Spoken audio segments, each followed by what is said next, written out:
E aí galera, tudo certo? Aqui quem fala é a professora Larissa de Geografia.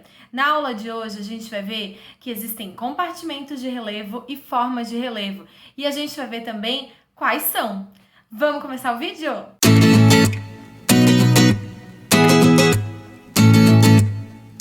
Vamos começar então a aula de hoje. Eu trago aí para vocês então um mapa, né? E ele não tem título de propósito, porque eu quero saber aí, deixem nos comentários qual o título então que é esse mapa, que assunto que fala nesse mapa. E aí? Eu sei que muitos podem ter colocado sobre relevo. Na verdade, esse mapa não é um mapa de relevo, tá? Sinto muito aí. Mas esse mapa é um mapa de altitude, também chamado de mapa hipossométrico. Tá? Então, na aula de hoje a gente vai ver o que é relevo, né? A gente vai ver quais são os tipos de relevo que existem. Lembrando que a gente tem formas de relevo e a gente tem compartimentos de relevo, tá? Isso vai diferenciar de acordo com a escala que a gente observa, né? As formas de relevo a gente consegue observar da janela da nossa casa, né? De uma forma muito mais aproximada. Já os compartimentos de relevo não, a gente tem que ter uma observação muito mais distante, né? Em uma outra escala de observação. Tá? Então, nesse mapa aí, a gente tem, né, aqui na nossa escala, né, na nossa legenda, mostrando as áreas mais próximas ao verde, que são áreas mais baixas, de baixa altitude, e as áreas, então, subindo de mais alta altitude, certo? O que é altitude, então? A altitude é a diferença, né, a distância que a gente tem do nível do mar, tá? Conforme a gente vai subindo aí no terreno. Então, as áreas de nível do mar, a gente chama que são áreas de baixa altitude, e conforme a gente vai subindo uma serra, a gente vai subindo uma montanha, né? A gente tem aí, então, áreas de mais altas altitudes. Não confundam com latitude, que é uma outra coisa. Tá? É altitude, certo? Então vamos começar aí pelas formas de relevo, né? As formas de relevo, então, como eu falei, a gente observa elas sempre de uma forma mais aproximada, né? Então, quando a gente olha numa janela do carro, né, numa paisagem que a gente vê aí no nosso dia a dia, a gente consegue observar essas formas de relevo, tá? Começando então pela colina, né? A colina é a forma de relevo aí menos elevada, né? Que a gente tem aí menos altitude, tá? No Brasil a gente considera a colina até 200 metros de altitude. Por que eu falo no Brasil? Porque de acordo com o local, de acordo com o país, a gente tem aí uma classificação, né? No Brasil a gente tem aí altitudes, né, de 1000 metros de altitude, enfim, ou até mais, então por isso que a gente classifica por essa medida. Agora, quando a gente fala, por exemplo, de continente asiático, né, de até mesmo Cordilheira do Himalaia e tudo mais, que a gente está falando de altas altitudes, de 6.000 metros de altitude, a gente já classifica de uma outra forma, tá? Então, no Brasil, quem classifica aí é o IBGE, né, o Instituto Brasileiro de Geografia e Estatística, que vai classificar, então, a colina com até 200 metros de altitude. Depois a gente tem o morro, né, que é uma elevação média, que vai entre 200 e 800 metros de altitude, certo? E que a gente tem aí, então, uma elevação que a gente consegue ter um acesso mais fácil, né, comparado à próxima que a gente vai ver, que é a montanha. A colina a gente consegue até andar por ela mais tranquilo, né? O morro a gente consegue até subir com uma certa dificuldade. A montanha não, é muito mais difícil. Aí para os trilheiros, né, que gostam aí de andar pelo meio do mato, é muito mais difícil, é muito mais desafiador, né? A gente tem então a montanha, que é com mais alta altitude, né? São as maiores elevações aí no Brasil a partir de 800 metros de altitude. E vendo então essas elevações, eu pergunto para vocês, deixem aí nos comentários, qual dessas três elevações é a mais antiga, que se formou há mais tempo? E aí? Quem respondeu colina tá correto, tá? A colina é a elevação mais antiga.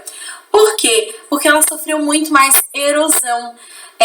Quem quiser saber um pouquinho mais sobre isso, acessem, gente, esse vídeo que eu vou deixar aí no card para vocês sobre transformações do relevo, que eu explico melhor sobre erosão, tá? Então a gente vê aqui que na montanha, né, ela tem muito mais arestas, né? Ela ainda não tá bem modelada. O morro aí a gente tem algumas arestas, né, mas já tá um pouco mais modelado. E olha a colina, né? Ela já é muito mais modelada, o que demonstra aí, então, que ela é muito mais antiga, que ela sofreu mais erosão, mais desgaste, certo? E por último a gente tem aí, né, de forma de relevo, o vale. O vale, então, ele existe, né, a partir dessa erosão, né, desse intemperismo que aconteceu aí a partir da água, né, onde foi desgastando aquele local, aquele ambiente, formando então um caminho para o rio, para a água, né? O rio ele pode ser um rio perene, né, que existe ao longo de todo o ano, geralmente em climas mais úmidos,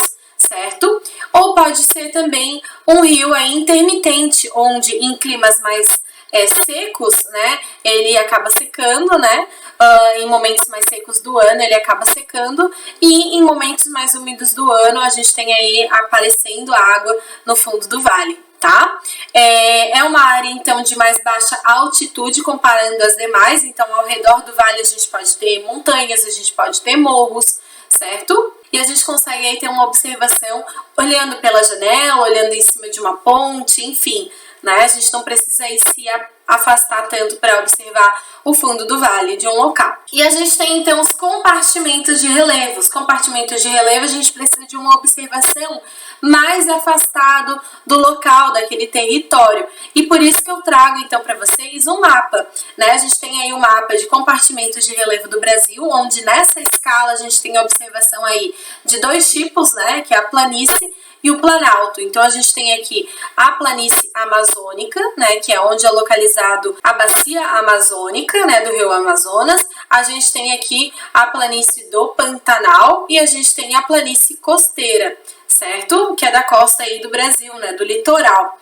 E a gente tem aí os planaltos, né? O Planalto das Guianas, o Planalto Central, o Planalto Atlântico, o Planalto Meridional. Então eu quero que vocês observem, né? Essa escala de observação aí que a gente tem, ela é de um local muito maior, né? Então, dentro de cada um desses compartimentos de relevo, a gente tem sim formas de relevo, a gente tem vales, a gente tem montanhas, a gente tem colinas, a gente tem morros, certo? Então, o compartimento de relevo é numa escala de tamanho muito maior, tá?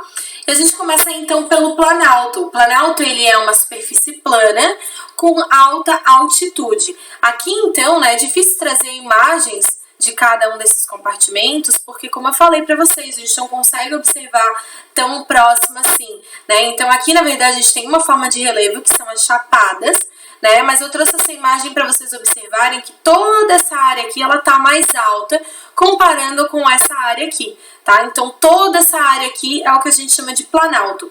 Aqui onde eu moro, em Santa Catarina, a gente tem o Planalto Serrano, né? Onde a gente sobe aí, por exemplo, a Serra do Rastro, né? E lá em cima a gente tem Urubici, a gente tem São Joaquim, a gente tem Urupema, que é toda uma área mais alta comparado aqui com o litoral, é onde eu moro, né? Na região da Grande Florianópolis, da capital do estado. Então é interessante a gente pensar, né, que a gente não consegue observar assim tão próximo, né, o Planalto, né, esses compartimentos, né, que é então uma área plana de grande extensão, né, com mais alta altitude, tá? E a planície então é uma área plana, né, com mais baixa altitude, tá? Onde a gente tem aí todo um processo de erosão que aconteceu, né, fazendo com que fosse aí uma área mais plana. Claro que podem ter aí vales, colinas, morros na planície, tá? Mas toda a área é uma área relativamente plana, certo? A gente tem também a depressão também é bem difícil de eu encontrar uma imagem, então na verdade essa imagem é de um fundo de um vale, né, de um rio, mas a gente tem aí só para demonstrar o que seria uma depressão para vocês, que é uma área de mais baixa altitude comparada com as demais. E quando ela é abaixo do nível do mar, a gente chama então de depressão absoluta. E por último, então, a gente tem as cordilheiras, né? A cordilheira nada mais é do que um conjunto de montanhas. Aqui na América do Sul, a gente tem a Cordilheira dos Andes, né? No continente asiático a gente tem a Cordilheira do Himalaia, onde fica o Monte Everest, né, de maior altitude do mundo, tá? Então todas essas áreas aí são conjuntos de montanhas que a gente chama de cordilheiras. Essa então foi a aula de hoje. Lembrando que toda aula, gente, tem um material disponível com o link aqui embaixo na descrição do vídeo, tá bom? Um beijão e até a próxima aula!